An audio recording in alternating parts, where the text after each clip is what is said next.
Welcome back to Dungeons and Drama Nerds, to episode 2 of our campaign of Our Haunt by Nedjadi, published by Possum Creek Games. Let's dive right back in to where we were. So yes, we know the last scene that we wanted to do in this session, and of course we can add more. I think it would be fun to do a scene with all of us and see what that dynamic is after this one. But we wanted to do a scene dealing with the television in the attic. So we can be up in Kory's room, or Jules's room. You looked very scared by that, are you? Everyone's gonna be messing with all my things. And then, so we said Romeo should be in the scene because Romeo has not appeared yet. So we'll do we want to do something outside of the attic before we get in there so that Romeo can maybe have their own space? What room is Romeo's room? Romeo's room is the parlor, inconveniently. Beans. I also think it's probably, as much as possible, it's probably better for us to not play our room and our character, because well, for me at least, I don't want to do that because I'll get overwhelmed. Yeah. That's totally fine. As much as possible. What do you think would summon Romeo up to the attic? I'm looking at the aesthetics and seeing if there's anything that jumps out to me. I think maybe tell me what you all think about two ideas I have, and happy to hear other ideas too. Romeo has a memory. Is it a memory? Of a burning photograph in his hands. And there are people moving in the photographs in the attic. So I wonder if maybe there's a moment where he thinks he sees someone moving in a photograph in the hallway up towards the attic, and so he follows it. Or there's the old gramophone. Maybe this is better. There's the old gramophone that plays whatever music it wants to play. So maybe he hears it, and maybe it's playing a song from I don't know, his heyday, or something. Or it could be the TV. The TV could be making noise. I don't know. What do people think? Any thoughts? I'm just thinking, do you remember when you were younger and you'd fall asleep with the TV on and you would wake up to those weird advertisements now you can get the greatest hits of Celine Dion featuring the famous My Heart Will Go On from Titanic. Absolutely. It was always the box set, the music box set. Yes. Or Pure Moods 4, which is my favorite CD. So yeah, maybe the TV is making noise and Romeo is going to check it out. See what's happening, yeah. Kory, I think, will be playing the role of the attic, and also if the spirit moves you to put a supporting character in, go crazy. Do we think Trinket is in the attic or wants to hang out in the attic with Romeo? Trinket might float up after some time, but I really liked what you said about maybe having a moment with these photographs first. Yeah, I'd love to see that play out. Yeah, let's do it. Kory, bring us into the attic. What's going on before Romeo comes in? Okay, so we'll start with the TV just glitching with static. Basically, right now, really dusty, and I want to think there's a bunch of framed photos kind of just stacked on top of each other, like somebody was just moving stuff and they just stacked them all. So all you can see is the top two. The top photo just has a bunch of people linked hands over each other's shoulders, posing in front of a cafe. And you see a clip out of the second one that's just a building, and you see somebody running past. And that's part of a moving photograph. And then I want to imagine there's a little bit of sunlight coming through, so the sunlight's kind of reflecting off of the glass of those picture frames, and you see all of the dust moving down from the ceiling. But right now you just hear a little bit of static, and it starts to have voice come out. It's shh, now coming up. That's where I love it. Yeah, I think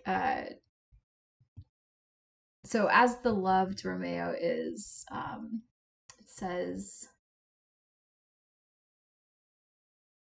isn't there something like he's the one who look and sound the most human. So I think maybe he's not always visible to other people, but he definitely looks very himself. And I think that even comes down to like walking up steps. And maybe his foot goes through them a little bit. But there's this feeling of him like trying to cling on to his humanity by doing these like motions when he could probably just like float through. Um, so he's wearing, his high-waisted like suit with its microprint on it, and his silk shirt that's kind of open, and he has the cigarette that I think the end of it when he drags in, it doesn't look like fire. It looks like maybe even kind of like the white noise from the TV, like that kind of look instead of actually fire. And he gets to the door, and it's opens, doesn't go through it. He kind of just like slides past the edge of the door, and he'll look down at the TV, take a long drag of the cigarette, absentmindedly ash it, sigh, like put a hand to his head, and then kind of saunter over to the photographs and kind of look down at them, peering closely at the people holding their arms over each other, maybe smiles a little bit, and then sees the person running across the edge of the other one. And I think I think what he does is he switches the hand the cigarette is in, and he turns his other hand into kind of like a circle, like you would look through like a camera lens, and he like closes it in as tight as he can, so all he can see is the edge of that photograph and the person running through it, almost like he's trying to line up like a shot to see, to almost like he's trying to line up a shot to catch like this moment as it happens in the photograph and not see anything else around. As you do that, the TV starts to come on. And right now it's just an infomercial. It's nothing, it's background noise. Do you have no time to put all your dishes away? Are you just overwhelmed with the amount of clutter? And it's like kind of poignant about the attic, but it's basically an infomercial being like, use this one easy trick to make your life magic and clear away all the debris of yesterday. As you do that, as that plays, I want you to see on the picture where the person is running, you see what looks like a graduation gown on that person. Again, you don't see the full person, but you just see like a flash of blue, and it looks like that really cheap polyester. As you look closer, I'm going to offer one more thing. Yeah, please. There is a dresser, like one of those really shitty ones that you would get off Amazon that just like takes 5 seconds to put together and falls apart if you blow at it. But one of those little cubby holes is just crammed full of notebooks and papers. And one paper is hanging out, and all you can see is, "Thank you for your application. We are sorry to inform you," or "We regret to inform you." And that's all you see.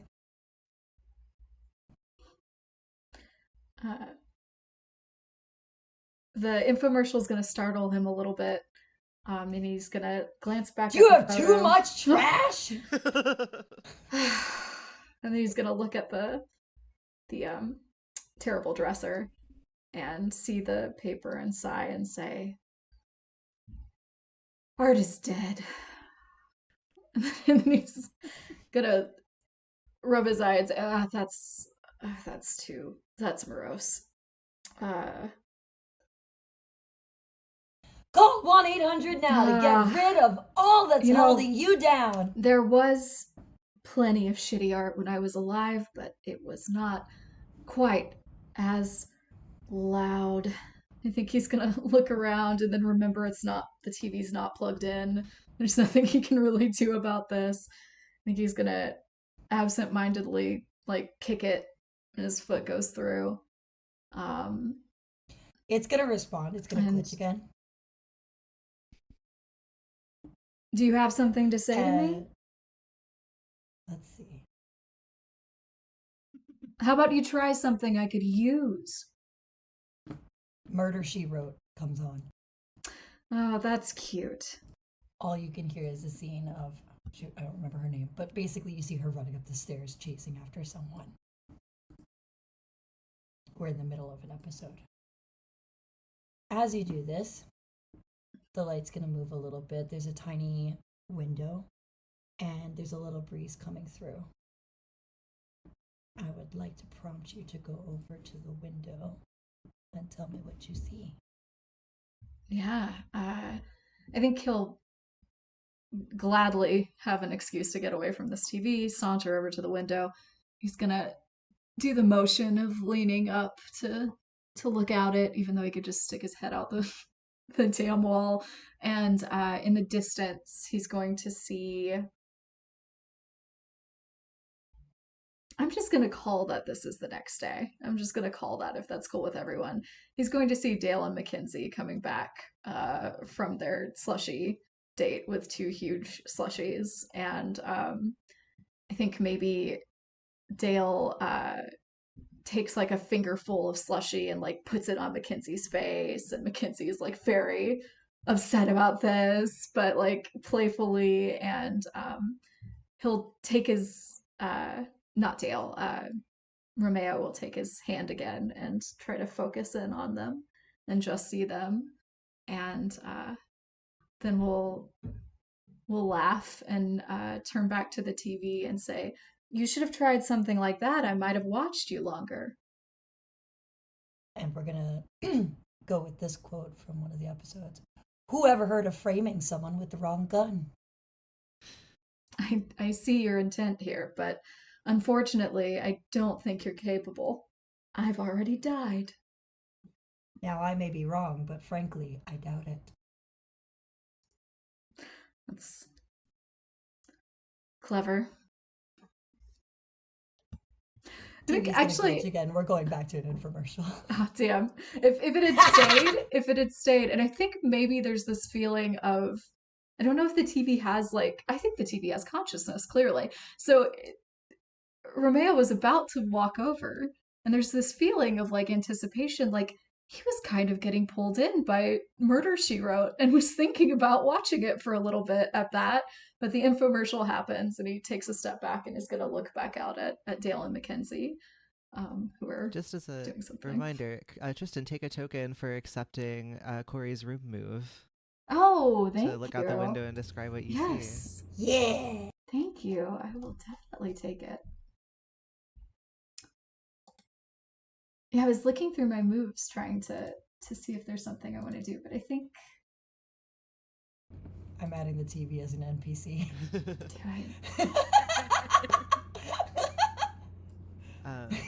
I think Prosper comes up into the attic. Is Romeo still at the window? Yeah, absolutely. I think Prosper is going to jump up onto the table next to where the photos are all stacked and is going to just knock one onto the ground, the one that was on top of the graduation robe photo. So now the full photo is revealed. Oh, how dare you, my things. Okay, so full photo is basically, like, for every campus there's like your main administration building, and that's the picture of it. It's a full front and it says, congratulations, graduates. And you see some people walking, leaving, like the procession has begun, and one person just sprinting for their lives to make it to the line. That's the full picture. Romeo's gonna walk over to Prosper and kind of conspiratorially look down and say, ooh, why do you think they were late? I don't know. Maybe they were... Well, if they're anything like the people who live here now, they're probably drinking or overslept, or I don't know, any number of things. Some things never change. What are you doing up here? Oh, the TV Old Faithful called to me. Sure. What do they call these? He'll gesture at the infomercial that's happening. Does your cat litter stink up the entire apartment? Prosper looks at the screen and gets, I think, really close to it, like puts his paws up on the screen and is peering like intently into it and is like, I can't, I don't know how to read. I don't know what it's called. Fair. How are the did you see the two outside? The two who've been fluttering about with each other? Yeah, seems like they kind of lost their nerve. Well, that's unfortunate. Why? Well, it's fun to have a story to watch these days. Oh. But you don't, like, care about them specifically?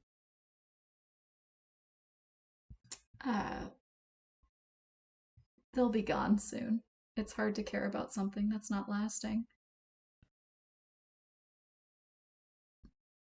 Do you care about them? All the children. I think so. Yeah, I think I want things to be good for them. Do you not want things to be good for them?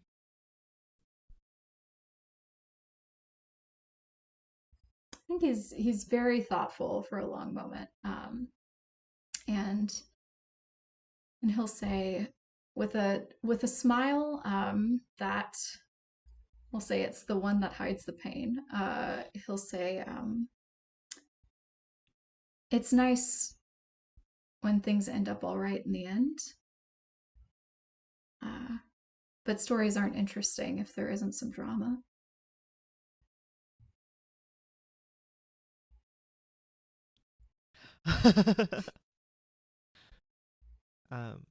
Prosper listens for a moment, and when it hits the chorus, you know I'm such a fool for you. We can't. It's How much of the song can we Prosper flicks his tail towards Dale and Mackenzie, who I think maybe now are like lingering in the entryway, like on the kind of path that leads up to the front door of the house, in that way of like they aren't brave enough to kiss, and but they also don't want to separate, like they don't want the date to end, so they're just kind of like talking and kind of hanging out. And Prosper will flick his tail towards them and say, "Did you ever know someone like that?" And activate the vulnerable move. Ask, "Can you tell me about one of your memories?" Yeah, I think Romeo has like a far distant look, and will say, "I knew many people like that. Do cats understand love?" Yeah, I think so. I love a lot of stuff.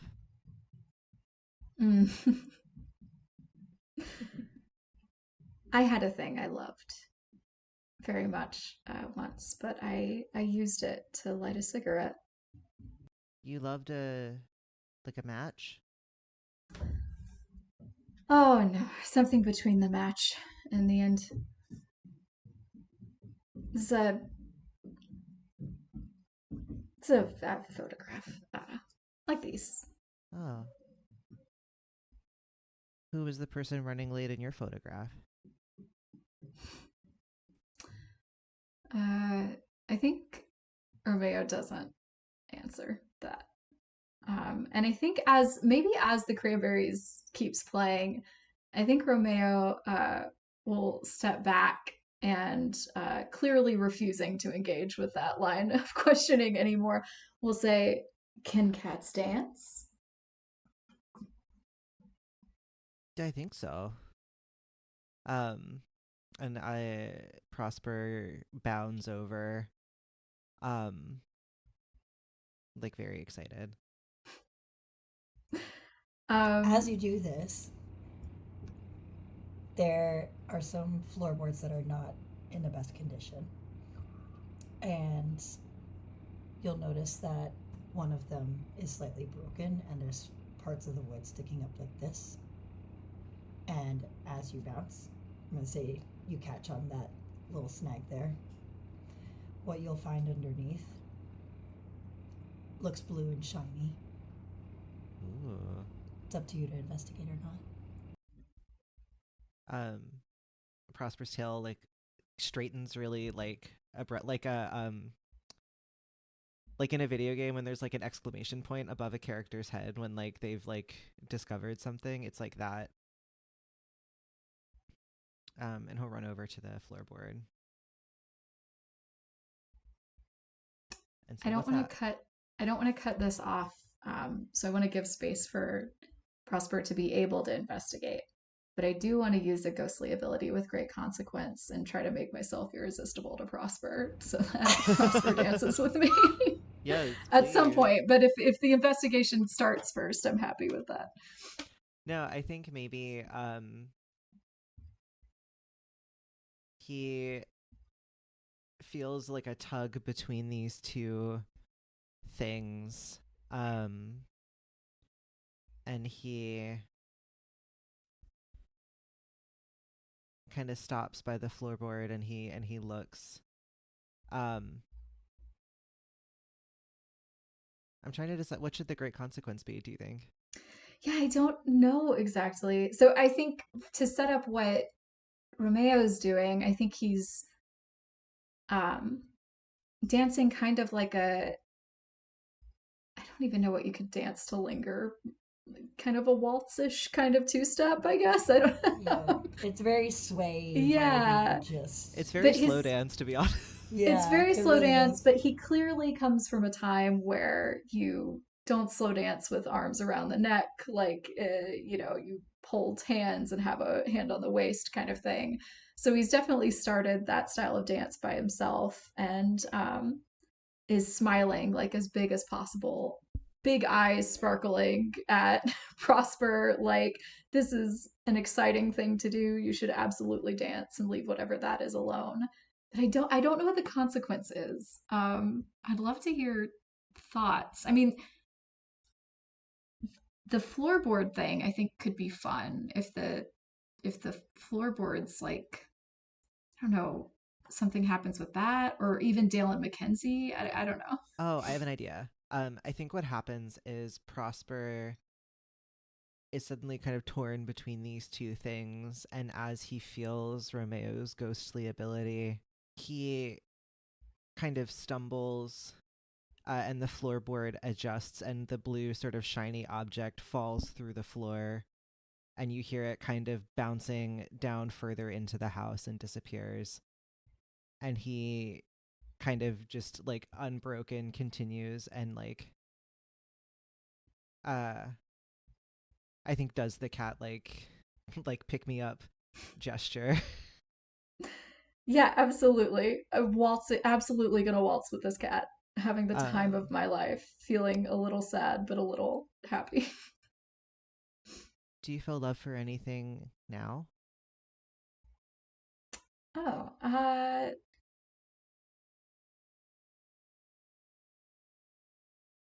not for anything in front of me. I'd like to.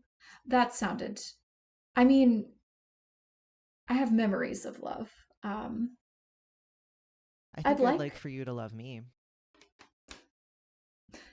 I was never really a cat person, I think, but they couldn't talk before, so anything's possible. Prosper's gonna jump back down out of Romeo's arms. Does it help that I didn't really like dogs either? A little, actually. I think I think because of this moment, I am going to use your lore and tell you why you're cute, though, because I do think I feel a little guilty about this Yes, moment. I've just used your lore. Yeah, perfect. To We're ask you doing for it your love. So we're going at it. We're like, God, I feel a little bad at this cute cat. So I think I'll stick my cigarette behind my ear. It's still fake smoking, and I'll bend down to see if you'll let me pet you, and I'll say, I never met a cat half as clever as you are. It makes you very charming. I accept, and kind of lean into your hand, and then wordlessly go and sit on top of the TV with my tail curled around my feet, and I just kind of like am staring. Have you ever seen a movie? Probably.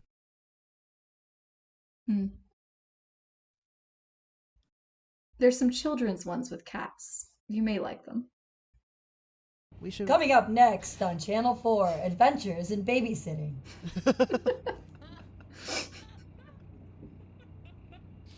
Not that. Whatever that is. I think I would like to watch one of those very much.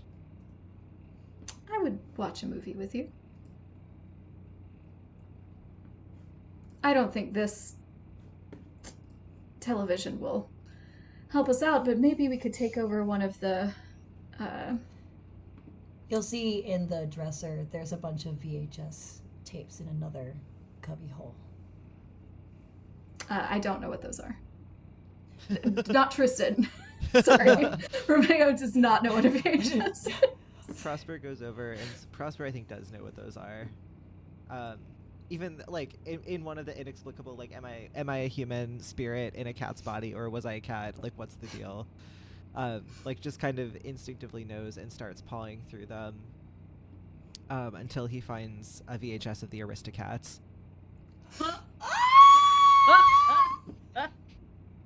And he pulls it out and says, this one says, well, I see cats.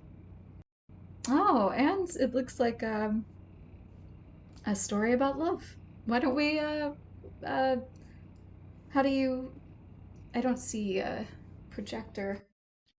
Well, let's go downstairs, and I'll take the tape and just start running down, running down the stairs.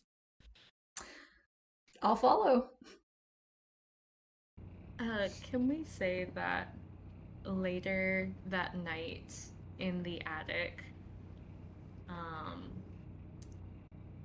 maybe there's like WWF or something that's playing on the TV, and Trinket floats up through the floorboard and like through the bottom of the TV to just like hold their body in the midst of the TV in this like violent theatrical display to like live amongst it for a little while. And I would like to use a ghostly ability with great consequence to listen to the truth of an object and have that object be the TV.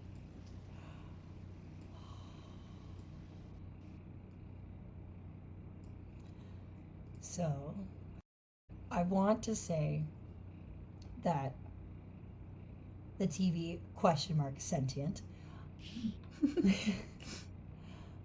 is going to be a living diary. Sort of a la Tom Riddle, sort of. I will not say if it's menacing or not.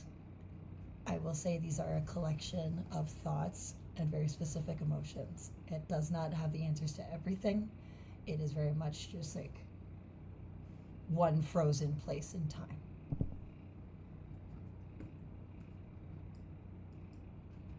But we don't know why it wants to reach out. I will say it will continue to reach out until it communicates the message it needs to.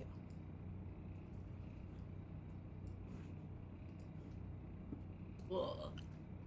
What's So the there's great gotta be consequence? Yeah, I was just about to wonder. I didn't have one in mind. If you have thoughts. Let's see. How's this TV gonna hurt me? I'll say maybe the first thing that happens. That's maybe like the start of the consequence. Is there's a moment in this wrestling match when they've like introduced, like in the kayfabe, like the protagonist, the hero, the like all around good guy, and then when the heel enters, there's this just like Trinket feels turned inside out a bit to see this like publicly reviled, publicly like hated entity stroll out and just like with open arms receive the hate of the crowd. With that, let's have the MC turn to the camera. And it's almost like it's talking to Trinket. And it's gonna be, this is when they're like big, like staring right at you, kind of like, I'm gonna take you for everything you own. Let's say, I can't remember his name, Vince McMahon or something. Oh no. Yeah. That's the only name I could think of. That's not great. But anyhow, it's the MC. And they're going to come up and be like, do you have what it takes to be the next WWF All-Star? If so, submit your information to this, and this, and you could be somebody. Right now, you're no one. I want you next on my roster. You could actually be someone that people want to see every single day. So sign up now and become somebody.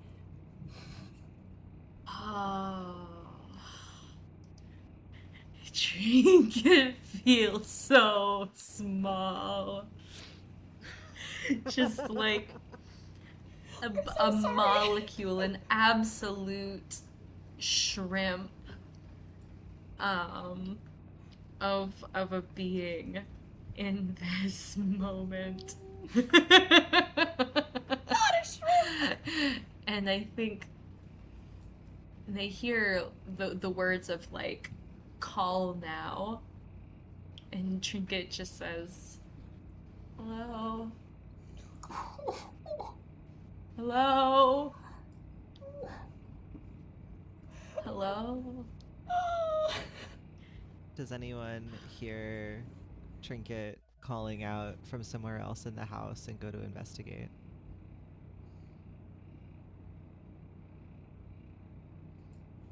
I think it might be just out to no one. I think, yeah, Trinket's a bit immobilized by this. No one is like this direct with Trinket because she is such an indirect entity. Like nobody ever really like. There's no way to really look directly at them. There's no way to like directly address him. There's no one ever has this kind of immediate contact or conversation with Trinket. And this feels so personal and so direct in a way that is both like, it's almost validating, but it's mostly exhausting. Which is surprising, because Trinket didn't know that they could feel that anymore. Oh.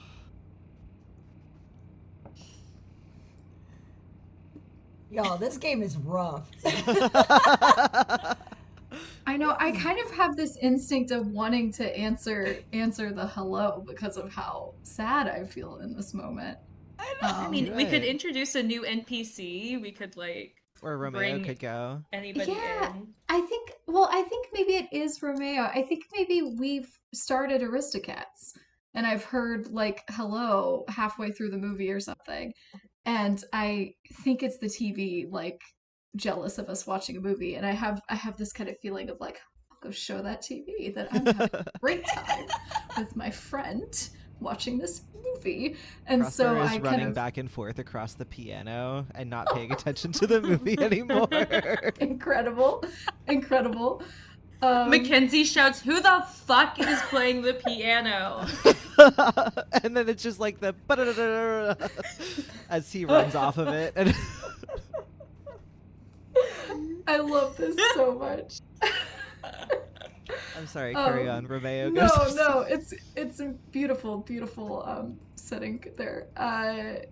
So Romeo will kind of stomp air quotes up the stairs, and maybe the door is closed at this point, so he has to go through it, and he kind of shakes it off and shudders, and then sees, I think has like an idea of Trinket being in that space, even though he can't fully make it out, and he'll say, "Oh, Hello, Vince? oh, Tristan? Let's, we're watching a movie, is that something you do?" Movie. Like this. And he'll gesture at the TV and then say, "But marginally better."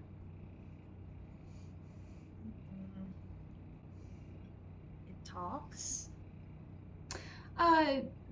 Yes, not at you, like this one.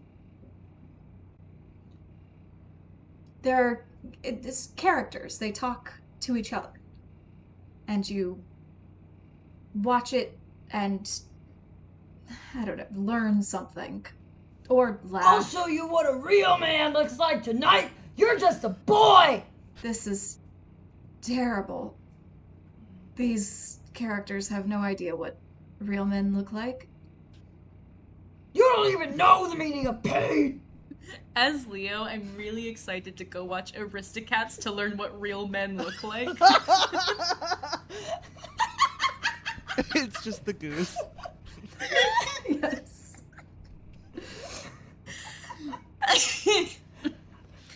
You don't have to come. I just thought you might want to get away from this. You, me, mano y mano. Trinket has a really hard time getting away from this because it is so bright and direct and loud and intense. There's like a sensation of being like metal filings clinging to a magnet, in that like Trinket feels like something not quite whole, but being part of something that's so sure of itself feels like being whole. But Trinket also recognizes the invitation and has this inkling of like etiquette. Etiquette means something here. Etiquette. And so Trinket, like, a little bit a la the ring, kind of like flows out of the front of the TV, all like patchwork fabrics, sort of like clinging to an unseen frame. And says, "I'd like to see the real men." Oh, well, you know what? Actually, they are more real than whatever this nonsense is. I promise you'll enjoy it. Well, I can't. Art is subjective. I think you will much prefer this over that, and gesture towards the TV. I will try. That's all anyone can ask. He's got the chair! Trinket does like look over their shoulder to see what the chair means, but also feels like beholden and to like be polite to you, and so uses their preferred method of traveling through the house, which is just vertically sinking through the floors again. to go to wherever y'all are watching the Aristocats. I think Romeo is also turns back at he's got the chair. I think there's this moment of both of us turning back and then, Trinket going down politely and maybe if this is a good place to close, maybe it closes with Romeo taking a moment and watching this happen and then like doing his kind of gesture again where he tries to only see it. And I think maybe there's a moment of appreciation for whatever athleticism is happening on the TV with this chair before he goes back down the stairs to find Trinket, who he very rudely called Trisket, and Prosper. When I'm done with you, no one will remember who you were. My name's the only one coming out of people's mouths. And with that echoing, the screen fades and we close on our attic scene. I'm craving another Jules scene. I don't know, Kory, do you have an inspiration for like a Jules thing you want to mess around with? My voice is tired. I would like to go to the great outdoors. In the garden? Yeah. Yeah. Okay. Do you want to just be alone for a little bit in the garden and then we'll see what happens? Yeah. Cool. So I think it's the same evening, maybe, that now Trinket, Romeo, and Prosper are finishing watching the Aristocats in the parlor. After Mackenzie does like a pass through to see why someone's playing the piano.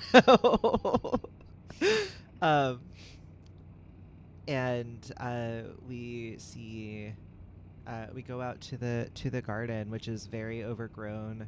The students have not taken care of the garden at all, and there's all of these like flowers that have grown from birds like dropping seeds randomly here and there, and the landlord does not want to pay for landscaping.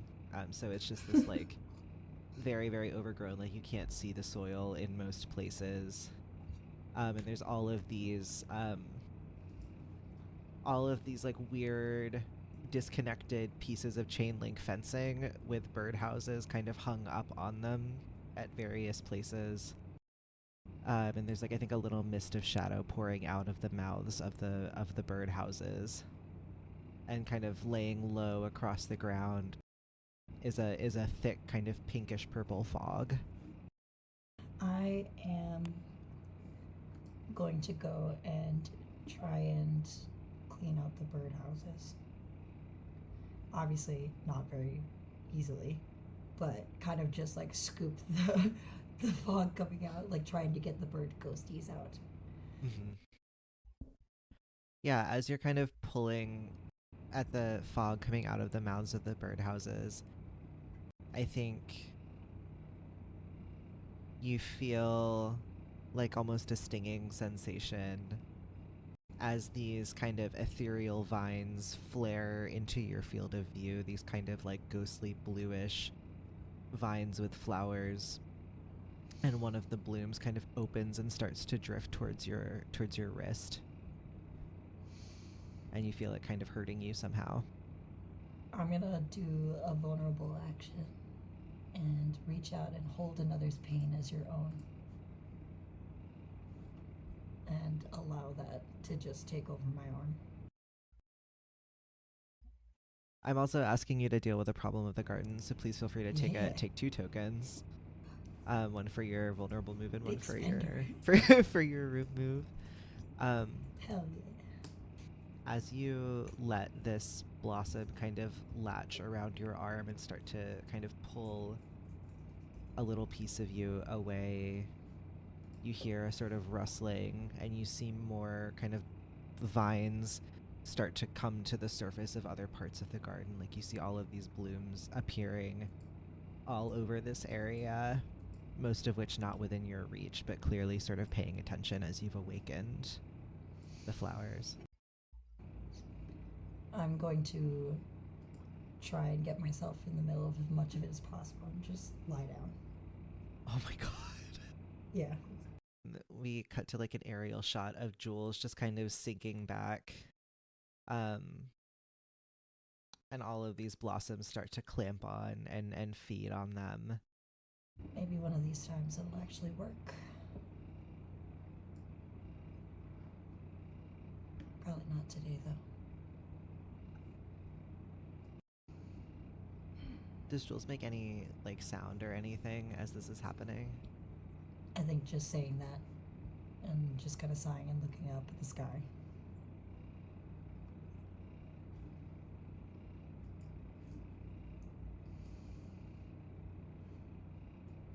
I don't even know how much time has passed. I think Sing. what happens, I'm gonna invoke the choose one procession of the garden. I'm gonna invoke one of them. As you're laying on your back in this big sort of among all these tufts of overgrown grass and letting these blossoms of ectoplasm, or letting these blossoms feed upon your ectoplasm, you feel the ground beneath you kind of part and start to open up. And you see like a sort of swirling being of shadow, like all of these shadowy bones arranged in kind of a vague humanoid shape appear and regard you, floating like up above you midair, looking right down at you. Have you come to take me somewhere? It's about time, you're a bit late. I will ask you.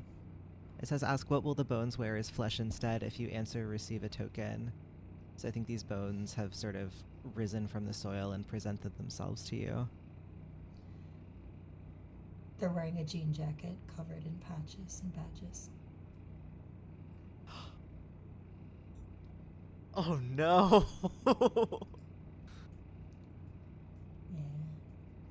Yeah. The jean jacket floats, kind of summoned by your will from inside the house.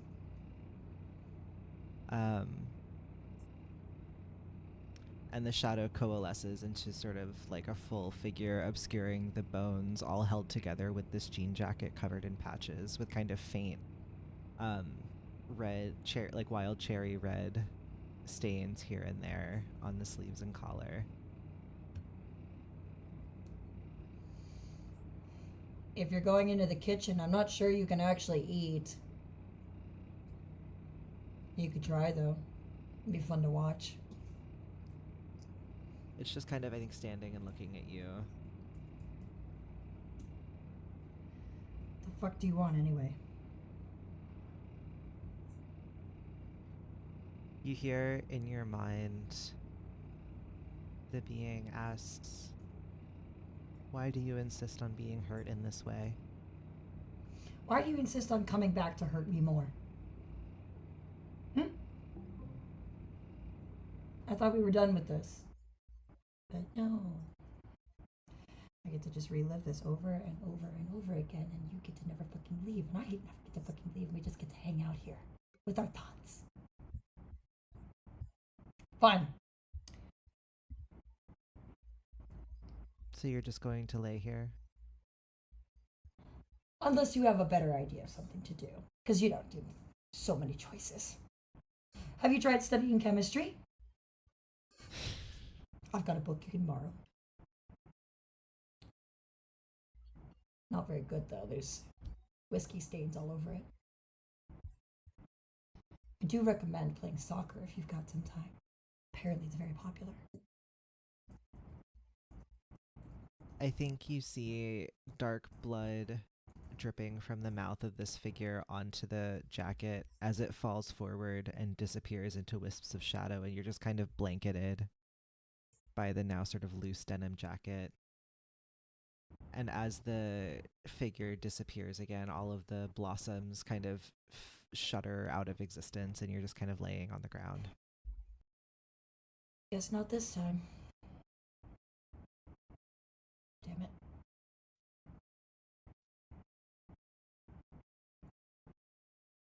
wonder what I'm missing. Besides the obvious. You know, you could rearrange the stars. That'd be really cool to like spell this out. I've got time to decipher it. It's not that I don't know some of the answers. It's just I don't want to have to deal with them. If you have a shortcut, or you, anybody, it's fine. Maybe next time. It's a stupid fucking jacket anyway. Never fit me right. You feel yourself bleeding ectoplasm from all these wounds all over you. I look at it, basically not really willing to scoop any of it up. I'm just kind of hoping it will drain and continue to. But I just kind of sit in the middle of it and kind of play with it. And just slowly have it in my hand and let it fall out like sand. Even in the afterlife, I still can't mold this. I still can't. Still can't be you. Still can't be me. I don't know what the fuck I can be. And I guess we'll never know. I'm gonna lie back down. Like the image fades of Jules laying on the ground in the garden. The camera kind of pans up, like in the image phase, as we see sort of Jules laying on their back in the garden, kind of very gently, kind of pressing the grass down. Any other scenes or images that we wanna touch on before we move to end of session stuff? Amazing. Yeah. I'm so sad. That's a lot of sad stuff. I need a moment. We I had need a some few chocolate. sad things. This is just a couple of sad ghosties. So What sad. the Well, we also had an adolescent cat who does not know if they're alive or not, which is, I think, just a baby. fun. That's the happiest thing we did this session. Dale Okay. and Mackenzie are dating. Which, let's For- at least someone's happy. Good for them. So let's hop over to our memories tab on the character keeper. So we'll go around. Out of the tokens that you have, you can spend however many you want. You could also save some for next session. But you can spend however many tokens you want towards either someone regaining a memory or creating a new memory together. I will spend all 5 of my tokens towards regaining a memory because it sounds like Hey, let's go. sounds like we're all desperate to remember something. Tristan, do you want to spend any tokens or trade them to someone else? Yeah, I'll spend 1 to regaining a memory. Kory, do you want to spend any tokens? I'm gonna wait. Okay. Leo, do you want to spend any tokens? I think I'm gonna hold off. All right. Yeah. Hanging on to those tokens. We have 6 of our marks checked towards regaining a memory.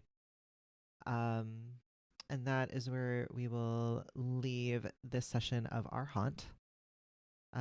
Catch you next time. Dungeons and Drama Nerds is produced by Percival Hornak and Nicholas Orvis, and this episode was mixed and edited by Percival Hornak. Our core ensemble are Todd Backus, Jovane Caamano, Anthony Sertel Dean, Christopher Diercksen, Ben Ferber, Kory Flores, Mieko Gavia, Tess Huth, Romana Isabella, John Johnson, CJ Linton, C. Meaks Meaker, Leo Mock, Phan, and Tristan B. Willis. Our game of Nedjadi's Our Haunt features Percival Hornak as Prosper, Kory Flores as Jules, Leo Mock as Trinket, and Tristan B. Willis as Romeo.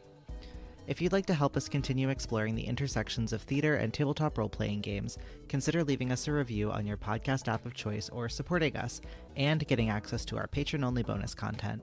at patreon.com/Dungeons and Drama Nerds. You can find our social media and website links, including our cast bios, at the link tree in our show notes. And be sure to tune in soon for another episode of Dungeons and Drama Nerds.